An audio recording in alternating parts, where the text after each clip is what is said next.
બનાસકાંઠાના પાલનપુરમાં ધોધમાર વરસાદ વરસ્યો છે। ભારે ઉકળાટ બાદ વરસાદની શરૂઆત થઈ છે।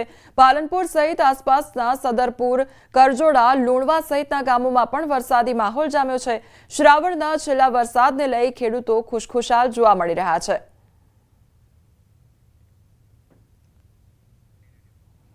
ભાવનગરના મહુવા તાલુકામાં ભારે વરસાદના પગલે માલણ નદીમાં પૂર આવ્યા છે। તો માલણ નદીમાં આવેલા પૂરથી કુંભણ ભાદર માર્ગનો પુલ ધોવાઈ ગયો છે। આ પુલ 10 ગામોને જોડતો મુખ્ય માર્ગ હતો અને 20 ફૂટ પહોળા માર્ગ પર હવે માત્ર 3 ફૂટની સાંકડી કેડી બચી ગઈ છે।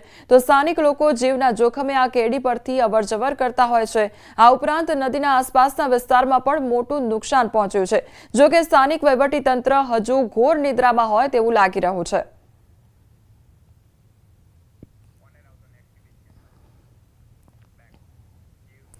મહીસાગરમાં પોલીસને ખુલ્લી ચેલેન્જ આપતા લુખ્ખા તત્વો જોવા મળી રહ્યા છે।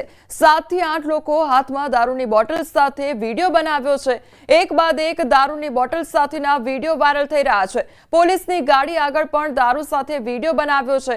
તલવારથી કેક કાપતો વિડીયો વાયરલ થઈ રહ્યો છે તો હાથમાં દેશી તમંચા સાથેનો વિડીયો પણ વાયરલ થઈ રહ્યો છે।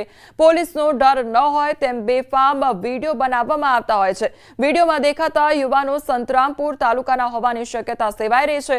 તો પોલીસ દ્વારા કડક કાર્યવાહી કરવામાં આવે તેવી પણ લોક માંગ ઉઠી છે।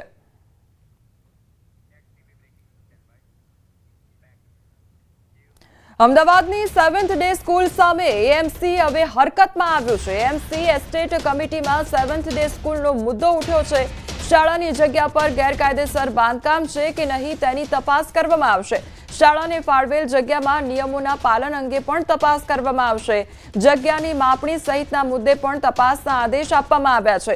એએમસી દ્વારા ભાડા પટ્ટે અપાઈ હતી જગ્યા તો એએમસી દ્વારા શાળાને ટોકન ભાડે અપાઈ હતી જગ્યા અને નિયમ ઉલ્લંઘન થયું હશે તો સ્કૂલ પર કાર્યવાહી પણ કરવામાં આવશે। જગ્યા જે લીઝ પર આપી છે લીઝના નિયમોનું પાલન થયું છે કે કેમ અને એની જે શરતોની પૂર્તતા થઈ છે કે એની તપાસ કરવાનું કીધું છે। અને બીજું કે તાત્કાલિક એટલે એને જે બી કાર્યવાહી કરવાની થતી હોય એનું નક્કી કરીને જાણ કરવાનું કીધેલું છે। એક એ પણ સૂચના આપેલી છે કે એમાં તપાસ કરીને જે પરવાનગી વગરનું બાંધકામ હોય એનું પણ આપણે તપાસ કરીને જાણ કરવા કીધેલું છે। જૂનાગઢના ડુંગરપુર ગામમાં સિંહના આટાફેરા જોવા મળ્યા છે। શિકારની શોધમાં 3 સિંહ ગામમાં ઘૂસ્યા હતા। અવારનવાર સિંહો આવી ચડે છે રહેણાંક વિસ્તારમાં ત્યારે સિંહોની લટાર સીસીટીવી કેમેરામાં કેદ થઈ છે। તો રહેણાંક વિસ્તારમાં સિંહો આવી ચડતા લોકોને હાલાકી વેઠવાનો વારો આવ્યો છે। લોકોમાં ભયનો માહોલ સર્જાયો છે। તો શિકારની શોધમાં 3 સિંહ જોવા મળ્યા છે અને સીસીટીવી ફૂટેજ પણ વાયરલ થયા છે। તો રહેણાંક વિસ્તારમાં સિંહ આવી ચડતા લોકોમાં ભયનો માહોલ જોવા મળી રહ્યો છે અને અવારનવાર આ પ્રકારની ઘટનાઓ સર્જાતી હોય છે જેના કારણે રહેણાંક વિસ્તારમાં સિંહો આવવાને કારણે લોકો ડરમાં જીવવા માટે મજબૂર બનતા હોય છે। તો જૂનાગઢના ડુંગરપુર વિસ્તારના દ્રશ્યો સામે આવ્યા છે કે જ્યાં ડુંગરપુર ગામમાં સિંહના આટાફેરા જોવા મળ્યા છે। સંવાદદાતા અમારી સાથે જોડાઈ ગયા છે। સિંહોના જે આટાફેરા છે તે ડુંગરપુર ગામમાં જોવા મળ્યા છે। શું આ દર વખતે આ પ્રકારની ઘટના ત્યાં આગળ જોવા મળતી હોય છે? કોમલ, ચોક્કસ કે ડુંગરપુર ગામની અંદર સિંહોના આટાફેરા હવે સામાન્ય બન્યા છે કારણ કે જંગલ બોર્ડર ત્યાં નજીક જ આવેલી છે ને જેના કારણે સિંહો અવારનવાર શિકારની શોધમાં છે તે રહેણાંક વિસ્તારમાં આવી ચડતા હોય છે। ખાસ કરીને હાલ ચોમાસાની ઋતુ છે ને જંગલમાં જીવજંતુનો ઉપદ્રવ વધ્યો છે ને જેના કારણે સિંહો ત્યાં ખલેલ પહોંચતી હોય છે સિંહોને। તે માટે સિંહો રાત્રિના સમયે તો ઠીક પરંતુ હવે દિવસ દરમિયાન પણ રસ્તા ઉપર કે રહેણાંક વિસ્તારમાં આવી ચડ્યાની ઘટનાઓ સામે આવતી હોય છે। પરંતુ અત્યાર સુધી જૂનાગઢ શહેર આસપાસ ક્યાંય પણ સિંહોએ લોકો પર હુમલો કર્યો હોય તેવો બનાવ બન્યો નથી। બીજી તરફ આ 3 જેટલા સિંહો છે કે જે એક સાથે જ રહે છે આ પહેલા પણ પાતાપુરની સીમમાં જોવા મળ્યા હતા। એટલે આ જે સીસીટીવી છે તે સામે આવ્યા છે। જી અમાર સમગ્ર માહિતી બદલ આપનો આભાર। સુરતના વેસુમાં અસામાજિક તત્વોનો આતંક સામે આવ્યો છે। સોસાયટીના ગેટ બહાર લાગેલા ધાર્મિક પોસ્ટર ફાડવામાં આવ્યા છે। નજીકમાં આવેલી દુકાનોના પણ પોસ્ટર ફાડી આતંક મચાવવામાં આવ્યો છે।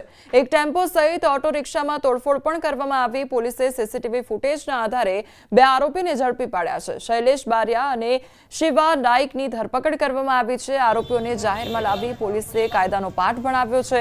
કાન પકડાવી આરોપીઓ પાસે જાહેરમાં માફી મંગાવી છે। તો ગણેશજીની શોભાયાત્રા દરમિયાન ડીજેમાં સોંગ વગાડવા બાબતે તકરાર થઈ હતી, જેની અદાવત રાખી આરોપીઓએ ગણેશના પોસ્ટર ફાડી ધાર્મિક લાગણી દુભાવવાનો પ્રયાસ કર્યો હતો। એવું લાગે છે કે આ લોકો સેમ ગણપતિના પ્રોગ્રામમાં સામેલ હતા અને 3-4 દિવસ પહેલા ડીજેની સોંગ બાબતની કોઈ આપસી આ લોકોના ઝઘડા થયેલ હતા, જે અદાવત રાખીને આ લોકો એવા કૃત્ય કરેલ છે। પ્રધાનમંત્રી નરેન્દ્ર મોદી આગામી 25 ઓગસ્ટના રોજ ગુજરાતના પ્રવાસે છે, ત્યારે તેઓ ₹1400 કરોડથી વધુના વિવિધ રેલવે પ્રોજેક્ટ્સ દેશને સમર્પિત કરવાના છે। આ પ્રોજેક્ટ્સથી ખાસ કરીને ઉત્તર ગુજરાતના મહેસાણા, પાટણ, બનાસકાંઠા, ગાંધીનગર સહિતના જિલ્લાઓને લાભ થશે। આ રેલવે પ્રોજેક્ટ્સ રિજનલ કનેક્ટિવિટી, ઔદ્યોગિક વિકાસ, લોજિસ્ટિક્સ, કાર્યક્ષમતા અને રોજગાર સર્જનને પ્રોત્સાહન આપશે। આનાથી દૈનિક મુસાફરો, પ્રવાસીઓ અને વ્યવસાયો માટે મુસાફરી સરળ અને ઝડપી બનશે। વધારાની લાઇન ક્ષમતાના કારણે અમદાવાદ દિલ્હી રૂટ પર વધુ ઝડપે ટ્રેનોનું સંચાલન થશે, તો માલગાડીઓની ગતિ અને કાર્યક્ષમતામાં પણ નોંધપાત્ર સુધારો થશે। આમાં પ્રોજેક્ટ્સ ગુજરાતની આર્થિક પ્રવૃત્તિઓને નવી ઉર્જા પ્રદાન કરશે। તો પીએમ મોદી આવનારા સમયમાં ગુજરાતના પ્રવાસે છે, ત્યારે 25 તારીખે તેઓ ગુજરાતના પ્રવાસે છે। અમદાવાદ દિલ્હી રૂટ પર કનેક્ટિવિટી પણ વધારવામાં આવશે, તો માલગાડીઓની ગતિ અને કાર્યક્ષમતા સુધારશે, તેમજ લગભગ 1400 કરોડ જેટલી જ વિકાસ કાર્યોની ભેટ છે તે ગુજરાતવાસીઓને મળવાની છે। 1400 કરોડથી વધુના રેલ પ્રોજેક્ટ્સની ભેટ પીએમ મોદી દ્વારા આપવામાં આવશે અને આને કારણે અમદાવાદ દિલ્હી રૂટ પર કનેક્ટિવિટી પણ વધશે।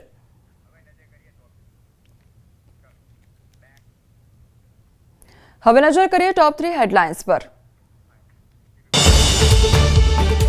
આગામી દિવસોમાં પણ રહેશે વરસાદનું જોર, 28 ઓગસ્ટ સુધી ભારે વરસાદની આગાહી। અમદાવાદમાં વિદ્યાર્થીની હત્યા મુદ્દે વિરોધનો વંટોળ, કાલુપુર રાયપુર કાપડ માર્કેટ પણ બંધ। જૂનાગઢના ડુંગરપુર ગામમાં સિંહના આટાફેરા, શિકારની શોધમાં 3 સિંહ ગામમાં ઘૂસ્યા।